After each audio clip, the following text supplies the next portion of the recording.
kahit hindi pa po tayo nagsimula yung grand opening natin, what our delegates can do is to register and request through our tourism office. No? Andyan lang din po sa within the Ethno Village, andyan yung tourism office po natin.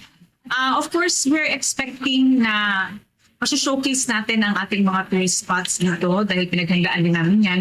And aside from us, of course, yung neighboring provinces natin dito sa region, ang Surigao del Sur, Surigao del Norte, and even Agusan del Norte, no, in Butuan City, partners din po natin sila. So, meron din po mga discounts and even kasama sa package ng food tour, yung ating mga neighboring provinces po.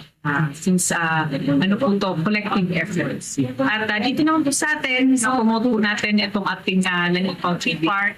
At yung bago pong re-open po namin na museum po, andyan din po sa aming tourism building. Ang gusto po talaga namin ma-experience ng ating mga delegates po, number one ay yung state-of-the-art soils laboratory namin. Part po yun ng tour, yung Provincial Research and Innovation Office po namin, bago po yun, 1 year pa lang po. We are showcasing how we do agriculture here in our province kasi agriculture-based po yung probinsya namin. So gusto po namin i-share yung knowledge na yan, lalo na po sa mga ibang probinsya po sa Pilipinas. No?